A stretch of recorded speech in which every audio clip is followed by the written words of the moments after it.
An, ada yang sampai waktu tulis pengen bikin tenda, ayo bantuin, kasihan, kayaknya perempuan nih. Ya udah dong, gue sama Dani gue bilang, yaudah ayo keluar, kita bantuin. Pas keluar, nyenter sekeliling, itu nggak ada orang. Gue bilang ke Dani, lu suges kali Dan. Dia bilang, kagaan, gue sumpah denger suara frame dari tadi. Dan emang pas gue berdua keluar tenda, itu nggak ada suara apa-apa. Gue berdua Dani, gue masuk lagi ke dalam tenda, gue tiduran, Dani denger lagi. Dan kali ini gue denger, emang bener, suara carrier dijatuhin, terus suara frame, itu kayak orang lagi buka tenda, tapi nggak ada gitu. Siapa gitu yang buka tenda? Gue keluar lagi berdua, gue nyenter, itu nggak ada orang di sekeliling gue.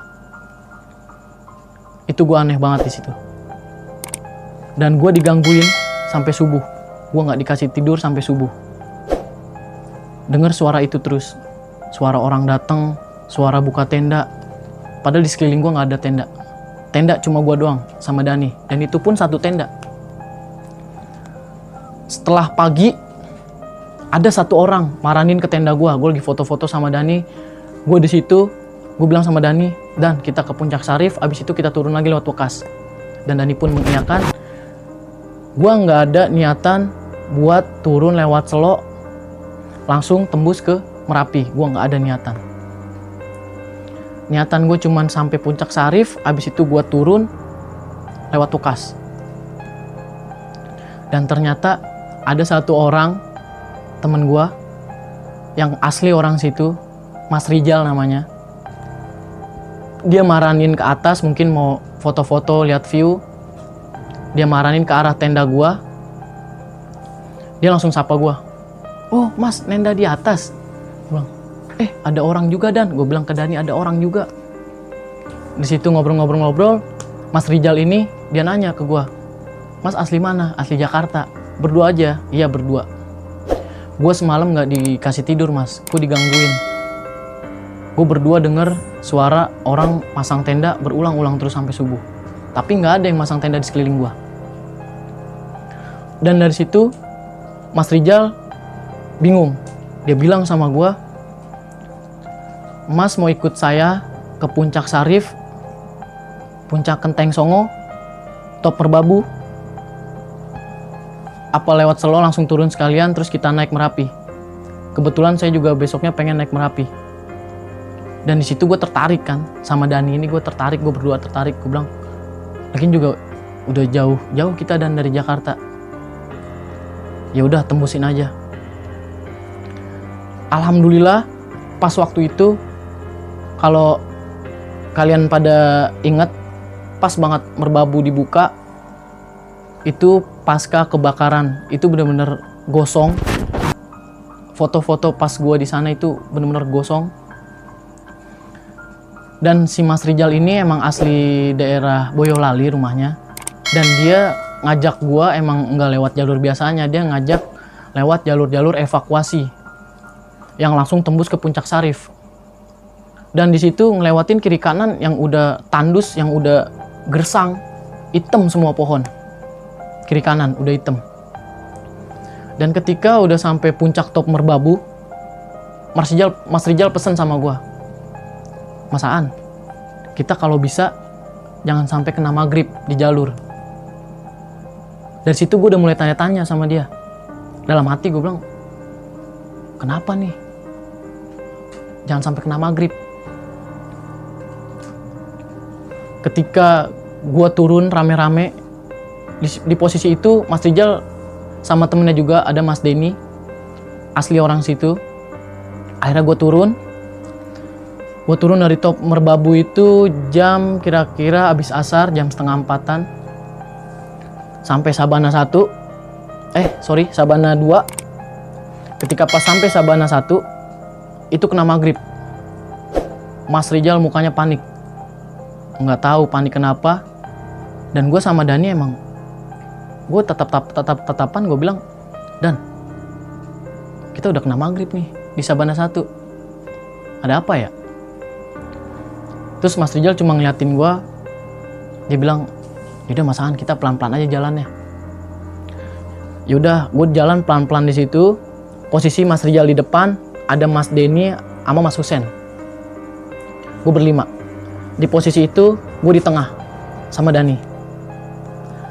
Agak jarak, emang Mas Rijal duluan, gue sama Dani di tengah. Pas dari Sabana 1 turun, itu sumpah, gue langsung fokus, gue ngeliat ke kanan, itu plastik putih ngegantung di pohon. Gue bilang sama Dani, Dan, itu plastik, ambil plastik, itu nyangkut di pohon. Dani nggak ngeliat. Mana sih An? Gue tegesin lagi, itu masa lu nggak ngeliat? Emang plastik. Gue enggaknya plastik, mungkin karena gue capek. Gue takol, gue ambil batu, gue takol tuh plastik. Nih, kalau nggak ngeliat. Dan tahu apa? Ternyata hilang tuh plastik.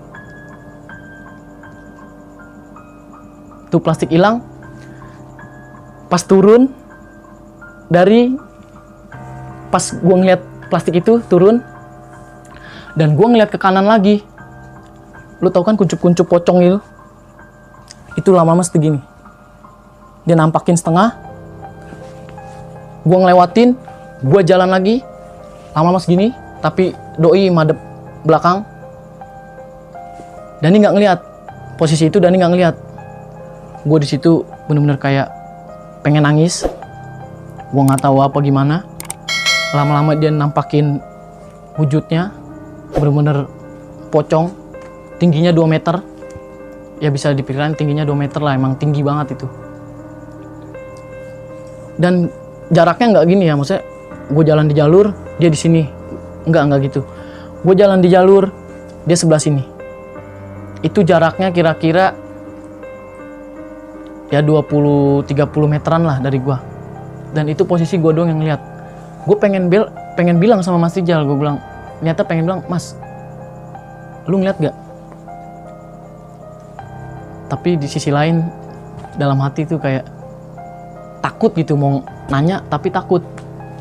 Jadi dia di sini, si pocongnya ini di sini. Gue jalan sini, jalur begini. Udah ngelewatin dia ada lagi di sini. Dan sampai base camp kayak gitu. Ketika pas ada tulisan selamat datang para pendaki di jalur Selok, di situ kan udah ada lampu-lampu warga gitu kan, perumahan. Nah di situ gue langsung bener-bener lari kenceng, bener-bener lari. Alhamdulillah, gue bilang, gue udah ngeliat base camp. Mas Rijal, saya duluan. Gue bilang sama Mas Rijal kayak gitu. Nah Mas Rijal ini emang posisinya cengengesan. Maksudnya dia bilang, woi Mas Aan seneng banget udah sampai bawah. Karena posisi gue emang udah takut, nggak mau gimana lagi ya. Ya lu bayangin lah, turun dari Sabana 1 itu ngeliat pocong, bray. Sampai bawah base camp, sampai tulisan selamat datang para pendaki.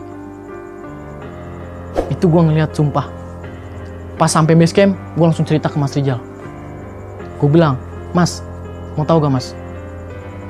Gue ngeliat pocong Mas, selama dari Sabana 1 sampai base camp tadi pas tulisan plang. Mas Rijal cuman cengengesan.